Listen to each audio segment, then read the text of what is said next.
तो welcome guys, आज की वीडियो में हम बात करने वाली हैं हमारी माता सीता यानी कि प्राची बंसल के बारे में कि क्यों इतनी हेट्रेड और ट्रोलिंग का सामना करना पड़ रहा है। अब जिन भी लोगों को प्राची बंसल के बारे में नहीं पता तो सबसे पहले उनको थोड़ा सा ब्रीफ दे देते हैं। Prachi was born on 19 March 1995। Currently वो भी 30 ईयर्स की हैं। उन्होंने अपना सबसे पहला डेब्यू टीवी सीरियल जो था उनका वो था बकुला बुआ का भूत इन 2017। उसी साल में उन्होंने एक मूवी भी की थी जिसका नाम था हमें हक चाहिए। 2022 में किया थपकी प्यार की 2, वानी अग्रवाल का रोल प्ले किया था। हर मुश्किल में मेरा साथ देने के लिए तुम्ही से तो सीखा।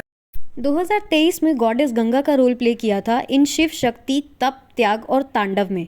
उसके बाद 2024 में सीता माता का रोल प्ले कर रही हैं श्रीमद् रामायण में। प्राची के अभी इंस्टाग्राम पे 500 के फॉलोअर्स हैं। प्राची ने और भी कई कई छोटे छोटे रोल्स किए हैं, लेकिन जब उन्हें सीता का रोल मिला तो वो असली उनके लिए ब्रेक थ्रू रोल था, जिसके लिए उन्होंने काफ़ी ज़्यादा मेंटली प्रिपरेशन की, बहुत सारी स्क्रिप्चर्स भी पढ़ी ताकि वो सीता के रोल को अच्छे से निभा सके टीवी पे। सोनी सब पे आने वाला ये शो वैसे भी स्वास्तिक प्रोडक्शंस का है, जिसने महाभारत जैसा एक मास्टरपीस बनाया था जो आज की डेट में भी कोई बीट नहीं कर पा रहा है। अब जब भी रामायण जितनी बार भी बनती है, चाहे वो टीवी पे हो या फिर कोई फिल्म ही बनी हो जैसे आदि पुरुष थी, वो हमेशा एक कंट्रोवर्शियल मैटर बन जाता है, क्योंकि लोगों के दिमाग में एक ही रामायण फिट है। वो थी जो डीडी नेशनल पे आया करती थी 1987 से 88 के बीच में ऑन एयर हुई थी, और लोगों ने उसको कोविड में भी इतना देखा है जितना किसी और शो को नहीं देखा।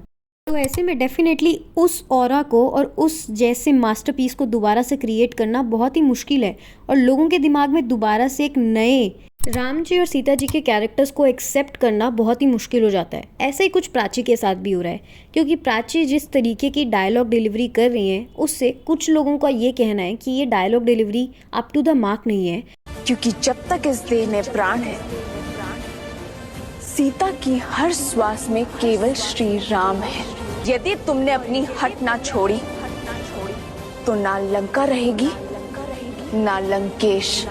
या फिर जो इंस्टाग्राम पे आजकल जो सब कुछ अपडेट्स अवेलेबल होते हैं किसी भी इंसान के बारे में, वो अपडेट्स या वो पिक्चर्स लोगों को पसंद नहीं आ रही हैं। पर अगर बात करें एक्टिंग की, जो यहाँ पे मेन कंसर्न होना चाहिए, अगर हम प्राची की एक्टिंग को देखें और उनकी डायलॉग डिलीवरी को देखें तो एकदम अप टू द मार्क है, लेकिन फिर भी लोगों को दिक्कत ये है क्योंकि जो सीता का कैरेक्टर दीपिका जी ने प्ले किया था, लोग एग्जैक्टली सेम वैसा ही देखना चाहते हैं, और अगर वैसा ही सेम नहीं है, इसीलिए रामायण का टॉपिक आज तक इतना ज़्यादा कंट्रोवर्शियल होता जा रहा है। जितनी बार रामायण बनती है उतनी बार ही लोग क्वेश्चंस रेज करते हैं। अब एक चीज़ थोड़ी सी अलग ज़रूर है कि जिस तरीके की ज्वेलरी और ड्रेसेस दिखाई गई हैं वो अप टू द मार्क नहीं है, कि जैसे एक सीन में सीता माता वनवास में जाती हैं और वहाँ पर भी उन्होंने हैवी ज्वेलरी दिखाई हुई है और हैवी मेकअप दिखाया हुआ है, तो वो लोगों को समझ में नहीं आ रहा। अब प्राची को डायलॉग डिलीवरी में थोड़ी सी परेशानी इसलिए भी हो सकती है क्योंकि उनका हिंदी लैंग्वेज के ऊपर पकड़ अच्छा नहीं है, यानी कि फ्लुएंटली हिंदी नहीं बोल पाती हैं। तो ऐसे में लोगों ने प्राची और मदिराक्षी को आपस में कंपेयर करना शुरू कर दिया है। मदिराक्षी ने स्टार प्लस पे सिया के राम में सीता जी का रोल प्ले किया था। लोगों का कहना है कि उसमें मदिराक्षी की एक्टिंग प्राची से काफ़ी ज़्यादा बेहतर थी और देखने में भी काफ़ी ज़्यादा अच्छा लगता था। प्लस लोगों का अब ये भी कहना है कि स्टार्टिंग में VFX सही तरीके से यूज़ किए जा रहे थे, लेकिन अब VFX जिस तरीके की यूज़ किए जा रहे हैं वो थोड़ा सा अनरियल लगता है, और स्टोरी का पेस कभी फास्ट हो जाता है कभी स्लो हो जाता है। बार बार सेम ही लोकेशंस यूज़ की जा रही हैं, और कुछ लोगों ने तो ये भी बोलना शुरू कर दिया है कि क्यों लोग बार बार रामायण को बनाने की कोशिश करते हैं।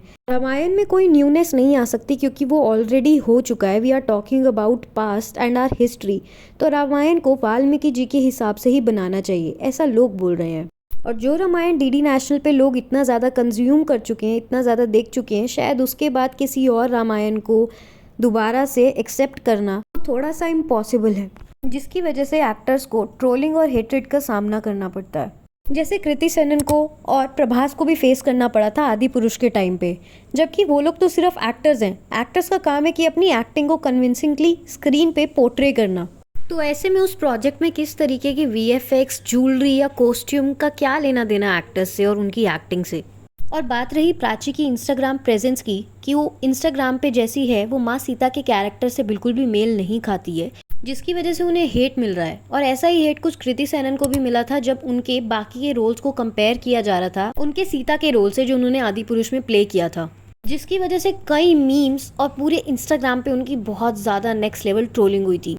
अब एक रामायण फिर से आ रही है जिसमें रणबीर कपूर साई पल्लवी भी होने वाले हैं। अब देखना ये है कि वो रामायण भी इतनी चल पाएगी या फिर वो भी एक कंट्रोवर्शियल मैटर बन जाएगा।